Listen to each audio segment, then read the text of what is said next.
सभी सखियों, सहेलियों और सखाओं को रेडियो सखी ममता सिंह का नमस्कार। सोनाली जी, आपको भी हमारा नमस्कार। ममता जी, आपको और सभी सखियों, सहेलियों को, श्रोताओं को सोनाली पाठक का सप्रेम नमस्कार। क्या हाल चाल है? एकदम बढ़िया, और आपको देखकर और खुश हो गए। मेरा भी यही हाल है। आपको और सारे श्रोताओं के कमेंट्स पढ़ के एक अलग ही खुशी की अनुभूति हो रही है। बिल्कुल। तो हमारे जो श्रोता है कमेंट्स कर रहे हैं, लेकिन जो आज का विषय है वो हम बता दें ताकि श्रोता उन मुद्दों से जुड़ी हुई बातें भी लिख भेजे। एक तो हम आज उन्हें घुमाने ले चलेंगे।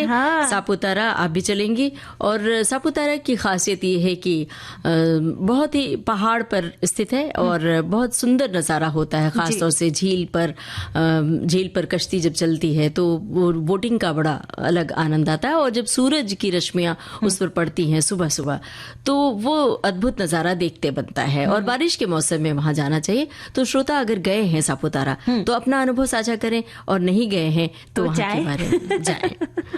और मुझे कुछ कहना है, यानी सेल्फी सुखद यादें या जानलेवा। यानी जब हम घूमने जाते हैं तो हम इतने ज्यादा वहां पर है ना घुल मिल जाते हैं उस मौसम से और उस वातावरण से, और भूल ही जाते हैं कि हम कितनी ऊंचाई पर पहुंच गए या कितनी गहराई पर पहुंच गए हैं। और खासकर युवा जो है इतना यानी जान जोखिम में डाल के सेल्फी लेते हैं, तो कभी कभी बहुत ज्यादा दुर्घटनाएं भी हो जाती है। अभी आप खड़ी होकर सेल्फी ले रही थी फूलों के साथ ना, बिल्कुल फूल पीछे और आपका चेहरा आगे, और ऐसा लग रहा था कि फूल आपके बालों पर अटक गया है। लेकिन बड़ी नजाकत से और सोच समझ के कि कैसे देखे कि कहीं ऐसा कहीं कोई कीड़ा मकोड़ा ना अटका हो पेड़ पर। तो ये जो संभाल के आप सेल्फी ले रही थी, ये हमने सभी श्रोताओं को बता दिया है कि ऐसे ही सजगता के साथ सेल्फी लेना चाहिए, कि भूल न जाए कि हम किसी ऊंची पहाड़ी पर खड़े हैं और वहां सेल्फी ले। और तो और सोनाली जी, ये भी होता है कि पहाड़ों पर जब जाते हैं तो किनारे किनारे कुछ बेंचेस बनी होती है, पत्थर की बेंच बनी होती है, और जिस पर आराम से लोग बैठ जाते हैं, यहाँ तक कि खड़े होकर भी सेल्फी लेते हैं उस पर। वो बहुत ही जोखिम का काम है, क्योंकि पहाड़ी इलाकों में जमीन धसकती है, तो उसके नीचे कितना खोखलापन है और कितनी जमीन मजबूत है ये पता नहीं होता, इसका हमें अंदाज नहीं होता है। और ये तो बात रही कि जहां हम घूमने जाते हैं, कभी कभी तो है ना युवा वर्ग ट्रेन में से, फ्लाइट में से, और भी ऐसी ऐसी जगहों से, हाँ, ऊपर ब्रिज बना हो उसमें लटक के ऐसे लेते हैं कि डर ही लगता है देख के कि क्या हो जाएगा, और बहुत सारी दुर्घटनाएं होती भी हैं। चलती हुई गाड़ी से आजकल ये फैशन है। एक आलिया भट्ट की फिल्म आई थी, आपको याद हो तो, हाईवे मेरे ख्याल से, तो उसमें वो जा रही हैं और बाहर हाथ निकाल के सेल्फी ले रही है, तो वो शूटिंग है। ये याद रखना चाहिए उनको कि उन्होंने बाकायदा शूटिंग की है, ऐसा नहीं कि चलते रास्ते में सेल्फी ले रही हैं। और अगर आप खुली सड़क पर ऐसे जाके सेल्फी ले रहे हैं, वहां पीछे से कोई ट्रक आ रही है, कोई बस आ रही है जिसको पता नहीं है, तो एक टच भी हुआ तो फिर जान चली जाती है। तो ऐसी तमाम बातें हैं। हम इंतजार करेंगे कि हमारे श्रोता भी ऐसी कुछ विषय पर लिख भेजे। और साथ ही पिता पुत्र का रिश्ता, जिस विषय पर ज्यादा बोलते नहीं है लोग, क्योंकि ये रिश्ता थोड़ा सा, इस रिश्ते में ना जनरेशन गैप के कारण थोड़ी खटास आ जाती है कि पिताओं को ऐसा लगता है ना कि पुराने जमाने में हम अपने बाबूजी को ऐसा सम्मान देते थे, और आज हमारे बच्चों से वो नहीं मिल रहा है। वैसे बहुत सारे घरों में मित्रत्व का भी भाव होता है। तो आपके घर में कैसे है? आप जो पिता पुत्र जो है उसमें दोस्ती का रूप है या फिर पुराने जमाने की तरह डांट और मार है?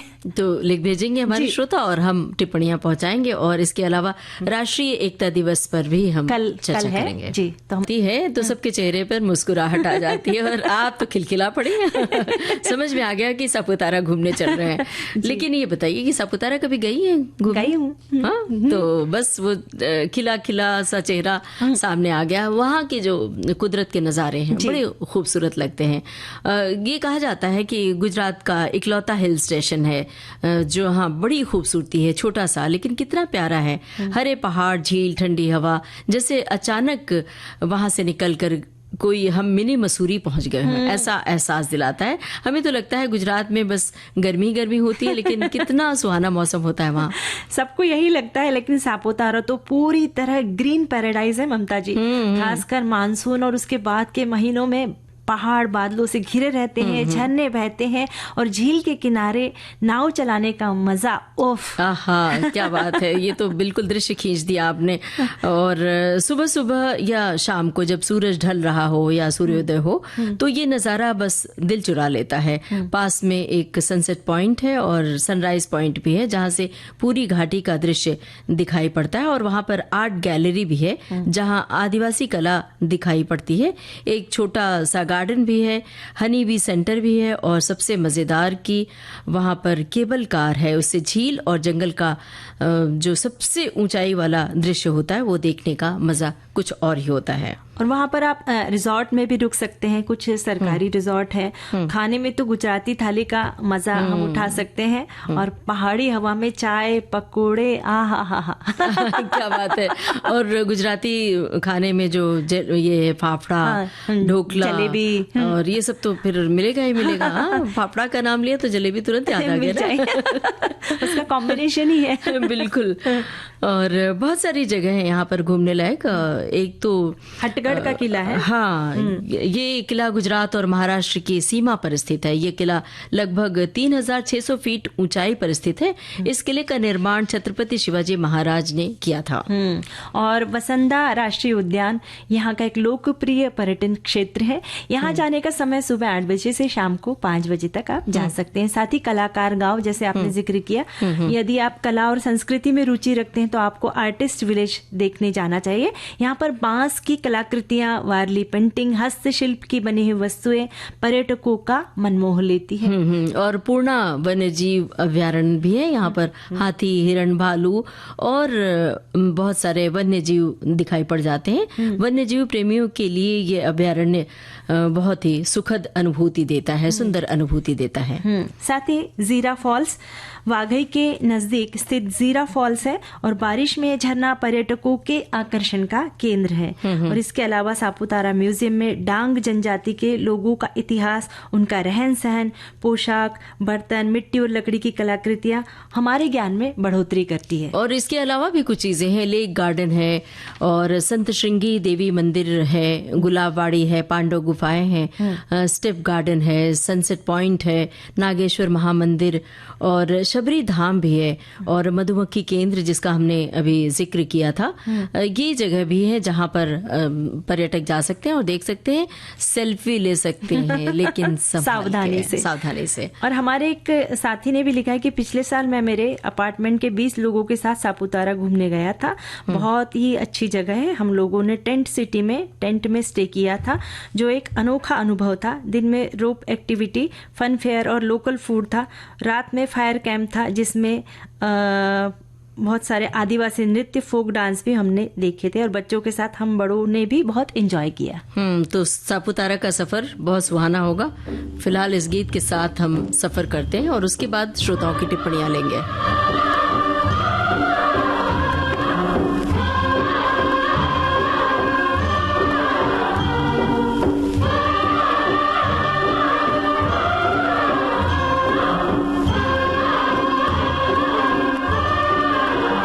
कभी पूरा नहीं होता है, अधूरा रह जाता है। जहाँ भी जाते हैं तो ख्वाहिश अधूरी रह जाती, लगता है कि यहाँ दोबारा आएंगे।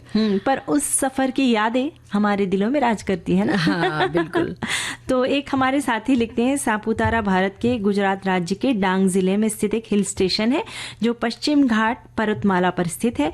यह गुजरात और महाराष्ट्र की सीमा के करीब है, और इन्होंने लिखा है कि यह महाराष्ट्र की सीमा के करीब है। और सापुतारा में घूमने के लिए प्रसिद्ध स्थान है वसंदा राष्ट्रीय उद्यान, गिर जलप्रपात, सापुतारा झील, सनसेट पॉइंट और कई अन्य। सापुतारा के प्राकृतिक दृश्य लोगों को अपनी ओर आकर्षित करते हैं। अगर आप प्रकृति की असली खूबसूरती देखना चाहते हैं तो बारिश के मौसम में सापुतारा जरूर जाएं। और वही मौसम सही रहता है, मुफीद रहता है, जहाँ जब अच्छा लगता है। एक श्रोता ने लिखा है कि ये शहर के केंद्र में स्थित एक शांत और सुंदर मानव निर्मित झील है, और यहाँ नौका विहार, बोटिंग का आनंद लिया जा सकता है। टेबल पॉइंट है। इस स्थान से सापुतारा के आसपास की घाटियों और जंगलों का मनोरम दृश्य दिखता है।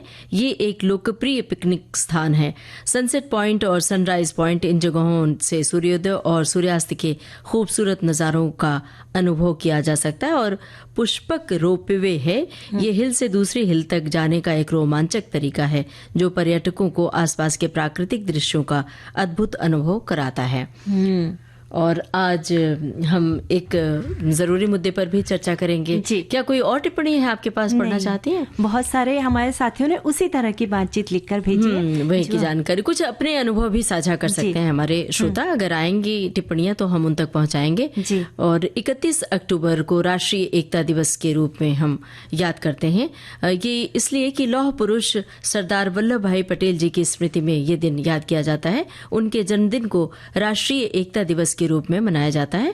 वर्ष 2014 से इस दिन को मनाने की घोषणा की गई थी। और स्वतंत्रता प्राप्ति के बाद तकरीबन 500 से भी अधिक देसी रियासतों का एकीकरण करने का कार्य सरदार वल्लभ भाई पटेल ने किया था। और सरदार पटेल हमेशा एकता का संदेश देते थे।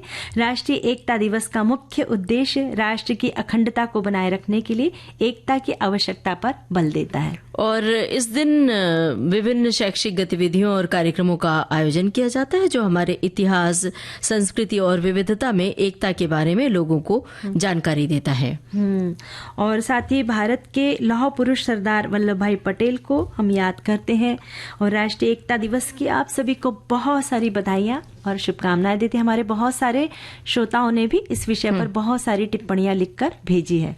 तो बताइए क्या लिखी है, पढ़िए। पहले गाना सुन ले। फूल तुम्हारे महके यूं ही जीवन में रिश्तों की कहानी थी। मतलब बारीक, मतलब बहुत सूक्ष्म बुनावट की फिल्म थी ये। और आज जब हम बात कर रहे हैं पिता पुत्र के रिश्ते की, ये भी बहुत ही एक संवेदनशील रिश्ता कह लीजिए। क्योंकि बचपन में जो है ना, बच्चे और यानी पिता और पुत्र का जो रिश्ता होता है, आगे चल के रिश्ता थोड़ा सा बदल जाता है। क्योंकि जैसे मैंने पहले कहा कि इसमें जनरेशन गैप की बाधा आ जाती है।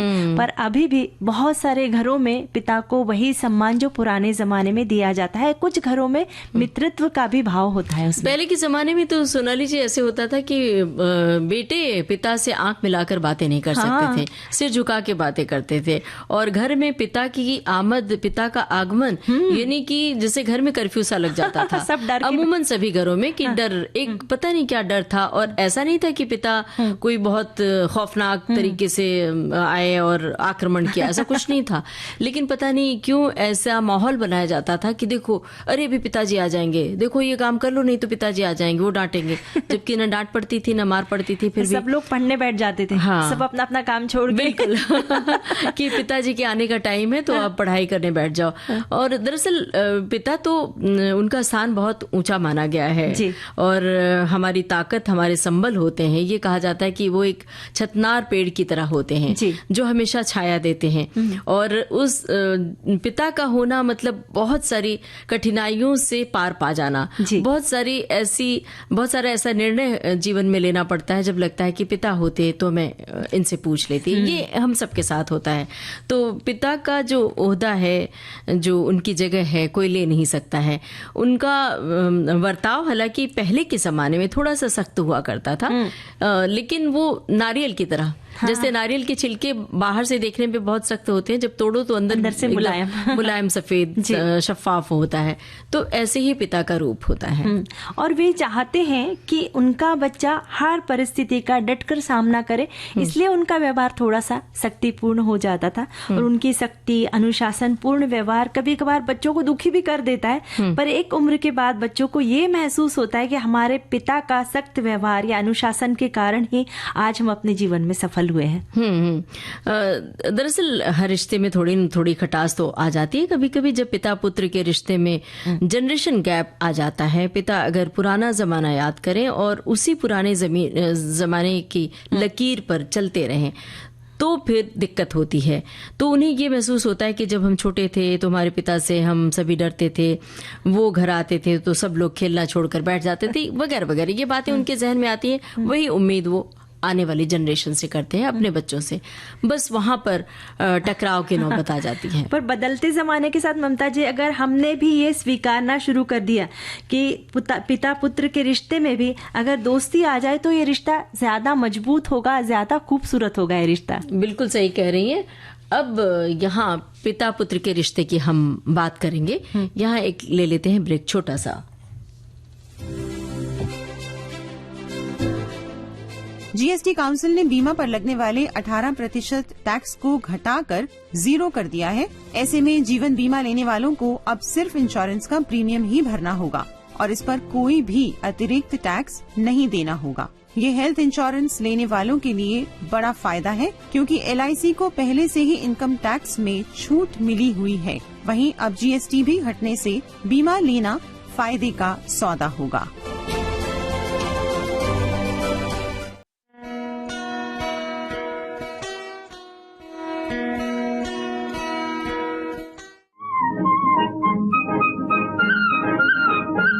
आलस भरी सुबह जैसे चाय में घुल जाए चीनी। देखो जी बहार आई, बाहों में खिली कलियां। आपके जीवन में घोलते हैं संगीत, भूले बिसरे गीत। मैं तेरा राग तू मेरी रागनी। गुजरे दौर की आवाजें, धुनों की अनूठी परवाज, सुनहरे गानों का अंदाज आपकी सुबह को बनाए खास। भूले बिसरे गीत तुम्हारी याद सताती है। हर रोज सुबह 7 बजे सिर्फ विविध भारती पर।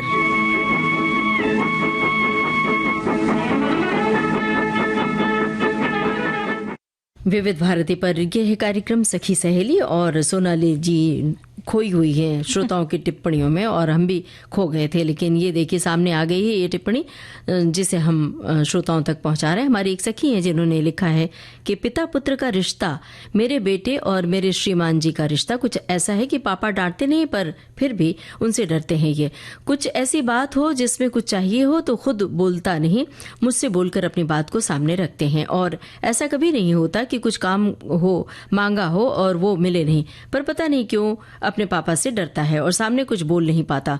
अपने पिता से डरना अच्छी बात है, उनकी किसी बात को इग्नोर नहीं करना ये भी अच्छी बात है। अब बहुत बार ऐसा होता है ना ममता जी कि मम्मियों का सैंडविच हो जाता है इस रिश्ते में क्योंकि पापाओं को ऐसा लगता है कि भाई ये तो बस अपने बेटे का ही ध्यान रखती है और बच्चों को लगता है कि इन्हें तो बस हमारी पड़ी ही नहीं है, ये तो बस अपने पतिदेव में ही लगी रहती है। वो कई बार ये भी सुनने को मिलता है कि आप तो पुत्र मोह में, पुत्री मोह में, संतान मोह में बिल्कुल डूबी हुई हो, अंधी हुई हो, इसलिए समझ में नहीं आ रहा। तो ये अक्सर होता है पिता पुत्र के रिश्ते में। हमारे एक साथी लिखते हैं कि आज के समय में पिता पुत्र का रिश्ता आपसी सम्मान, समझ, खुले संवाद और विश्वास पर आधारित होना चाहिए। पिता को अपने बेटे को बिना शर्त प्यार और समर्थन देना चाहिए और उसे उसकी रुचियों को पूरा करने के लिए प्रोत्साहित करना चाहिए। बेटे के लिए पिता का एक मार्गदर्शक और सलाहकार हो सकते हैं जो उसके जीवन की चुनौतियों में उसका साथ दे और उसे मानसिक और भावनात्मक रूप से मजबूत बनने में मदद करे। व्यस्त होने के बावजूद बेटे के साथ हर दिन बातचीत के लिए समय निकालें, इससे नजदीकी बनी रहती है और बेटा अपनी बातें खुलकर साझा कर पाता है। बेटे की उपलब्धियों के साथ साथ उनके असफलताओं में भी उनका साथ दे, उसे ये विश्वास दिलाए कि आप हमेशा उसके साथ हैं चाहे कोई भी स्थिति हो। इस बात को हमेशा याद रखिए कि आपका समय अब नहीं है, वो डिजिटल और बहुत तेज बहाव वाला युग है जहां बच्चे आपकी बातें सुर झुकाकर सुन लेंगे। भाई अब तो ये दोनों तरफ से ये ताली बजती है कि पिता को भी सोचना चाहिए और पुत्र या पुत्री दोनों को भी सोचना चाहिए, संतान को भी। एक श्रोता ने लिखा है कि भाई बहुत नाजुक सा रिश्ता है और उसके निर्वहन में त्याग और समर्पण की ही सरिता भरपूर मधुर संगीत घोल सकती है। फिर कहा गया है कि जब पिता का जूता पुत्र के पांव में आने लगे फिर पुत्र केवल पुत्र ही नहीं अपितु मित्र हो जाए करता है और हमें फिर उसके साथ वैसा ही व्यवहार करना चाहिए। अगर बचपन में ही अपने अमूल्य समय का समर्पण उसके सही लालन पालन में किया है फिर उसके कुसंस्कारी होने का कोई प्रश्न नहीं उठता है। ये बड़ी अलग सी बात लिखी है कि जूते पिता के जूते पहनकर बच्चे बहुत खुश होते हैं। पिता के जूते, पिता की शर्ट, पिता के कपड़े पहनकर वो बहुत ही ज्यादा खुश होकर और चले निकल जाते हैं, पिता को पता भी नहीं होता है। अगर उसमें कुछ गिरा दिया, खराब कर दिया तो पिताजी नाराज भी हो जाते हैं। और एक और कमेंट आया है, इन्होंने लिखा है कि दोनों का रिश्ता आपसी प्रेम, सहयोग और विश्वास का होना चाहिए। दोनों की भावनाएं एक जैसी हो। पिता अपने बेटे के लिए पूरी जिंदगी उसे अच्छा सिखाने में बिताए हों और उसके जीवन में अच्छे संस्कार दिए हैं तो पुत्र का भी फर्ज बनता है कि वो भी अपने पिता के जीवन में उन पर कभी कोई परेशानी ना आने दे। एक हमारे साथी ने लिखा है, एक उन्होंने संस्कृत में सुभाषित लिखा है कि ललेत पंचवर्षाणि 10 वर्षाणि ताड़ेत प्राप्ते 16 वर्ष पुत्रे मित्र वदाचरित, यानी कि 5 बरस तक लाड़ दुलार करो, 10 बरस तक उन्हें डांट भी सकते हैं, लेकिन पुत्र जब 16 वर्ष का हो जाता है उसे मित्र कहकर उसे आचरण करो। ऐसा संस्कृत का सुभाषित है जो व्यवहार में उचित साबित होता है। 16 साल तक पुत्र को पढ़ाओ, सिखाओ, उपदेश भी कर लो, बाद में उसे खुद की वैचारिक सामाजिक जिम्मेदारी खुद उठाने दो, मित्र की तरह उससे बर्ताव करो। पिता पुत्र का रिश्ता निश्चित ही सुनहरा मोड़ ले लेता है। बिल्कुल सही बात लिखी। सोनाली, एक टिप्पणी और आई है, एक क्या कई टिप्पणियां हैं पिता पुत्र के रिश्ते पर। एक श्रोता ने लिखा है कि पिता और पुत्र के बीच विचारों और समस्याओं को खुलकर साझा करना चाहिए। पिता को बेटे के फैसलों पर भरोसा करना चाहिए। एक साथ खेल खेल कर, काम करके या सिर्फ बातचीत करके रिश्ता गहरा होता है और पिता पुत्र का रिश्ता माँ के बराबर ही होता है। एक हमारे साथी लिखते हैं, एक पिता बेटे का रिश्ता हो कैसा, जैसे बादल में छुपा हो पानी जैसा। क्या बात दूर है? दूर तक एक पिता चलता है, बेटी की कुछ ख्वाहिश आंखों में लिया रहता है। बहुत बढ़िया। और बहुत सारे श्रोता ये लिख रहे हैं कि बराबरी की बातचीत हो तो ज्यादा सही रहता है। एक श्रोता ने लिखा है कि बेटा अपने को मन की बात, सुख दुख सब कुछ अपने पिता से कह सके, ऐसा रिश्ता हो। निडर होकर अपनी गलतियों को रखे और पिता भी उससे उन गलतियों को एक दोस्त की तरह सुने और फिर उसमें से रास्ता निकाले, न कि पिता की तरह डांट लगाए। माँ और बेटी का भी रिश्ता इसी तरह का होना चाहिए। बच्चे गलत कदम तभी उठाते हैं जब उन्हें लगता है कि हमें परिवार वालों से मदद नहीं मिलेगी या फिर डांट पड़ेगी। एक हमारे साथी ने भी लिखा है कि आज के जमाने में पिता पुत्र का रिश्ता दोस्ती का सा हो गया है। पहले के जमाने में पिता के लिए आदर युक्त डर रहता था, पिता के सामने बोलने से पहले पुत्र को सोचना पड़ता था, पर आज पुत्र अपने विचार बेझिझक पिता के सामने रखते हैं और ये दोस्ती की तरह ये नाता हो चुका है। और माना है तो सेल्फी कई बार खतरनाक भी हो जाती है और यादों में सेल्फी होती है। जब हम मोबाइल की गैलरी में सैर करते हैं तो बहुत सारी तस्वीरें हमें दिखती हैं और हम यादों में सैर करने लगते हैं। एक हमारी सखी है जिन्होंने लिखा है कि ये इंस्टेंट चीजों का जमाना है, हर चीज इंस्टेंट, सुख दुख प्रेम विरह सब कुछ। तो फिर फोटोग्राफी के मामले में हम क्यों पीछे रह जाएं? मगर सेल्फी के सुंदर संसार ने जब हमारे जीवन में कदम रखा तो अपने साथ तमाम जोखिम भी लाया। हम बाहर जाते हैं तो भूल गए कि किसी झरने के किनारे बैठकर खामोशी से उसकी आवाज सुनना, झरने की धार को महसूसने की बजाय हम सेल्फी लेने के चक्कर में झरने और समुद्र के किनारे पहुंच जाते हैं और आए दिन इस तरह की दुर्घटना हम न्यूज़पेपर में पढ़ते रहते हैं। मैं जहां रहती हूं उनकी एक परिचिता पिछले दिनों भोपाल से इंदौर आई और जब वे लौटने लगी तो भोपाल और सीहोर के रास्ते में एक खूबसूरत पॉइंट है, वो उस पॉइंट पर चढ़ गई और सेल्फी लेने लग गई। नीचे गहरी खाई थी और वो पॉइंट जिस पर वो चढ़कर सेल्फी ले रही थी बहुत सकरा। अचानक उनका पैर फिसला और वो गहरी खाई में समा गई। उनके पति जो कुछ दूर भुट्टे वाले से भुट्टा खरीद रहे थे, कुछ देर तो समझ ही नहीं पाए कि क्या हुआ। वो सावधान रहे, सेल्फी के जोखिम में खुद को न डालें। बाप रे, कितना बड़ा आघात लगा होगा उन्हें। ये सचमुच बहुत दुखद है। एक इसी तरह की बात हमारी एक सखी ने लिखकर भेजी है कि हमारे जबलपुर में भेड़ाघाट बहुत ही सुंदर जगह है। पानी के कारण पत्थरों पर हल्की सी चिकनाहट होती है। जब हम सेल्फी लेते हैं तो इतने मशगूल हो जाते हैं कि इन बातों का ध्यान ही नहीं रहता। पैर फिसलते हैं और अधिक गहरे पानी में हम डूब जाते हैं। कई बार सर पर चोट लगती है। सुखद सपना कैद करते करते अंतिम हो जाते हैं। जब भी फोटो ले या सेल्फी ले तो इन बातों का बहुत ध्यान रखना चाहिए, परंतु हमारा ध्यान इस ओर होता है कि हम इस तरह से फोटो खींचे जैसे आज तक किसी ने ना लिया हो। इस कारण दुर्घटना हो जाती है। जब दुर्घटनाएं पेपर में हम पढ़ते हैं तो बहुत दुख होता है। सतर्क रहे, सावधान रहे। सेल्फी के साथ साथ रील बनाने का जो नशा होता है वो और बुरा होता है कि आप वीडियो लेने लगते हैं, उसी समय रील बना लेते हैं। भाई थोड़ा सा दूर से आप फोटो ले लें, रख लें अपनी मोबाइल की गैलरी में। जब आप घर पहुंच जाएं तो आराम से उसकी रील बना सकते हैं। त्वरित रील बनाना जरूरी नहीं। और जरा नीचे देखें कि जमीन है कि नीचे गहरी खाई है, वो तो देखें। पर लोग भूल जाते हैं और इसमें कितने बड़े हादसे के शिकार होते हैं और ये बातें लगातार वायरल होती हैं। लगातार लोग सोशल मीडिया पर डालते रहते हैं, उसके बावजूद आंखें नहीं खुलती हैं। ये कौन सा नशा है, ये कौन सी दीवानगी है?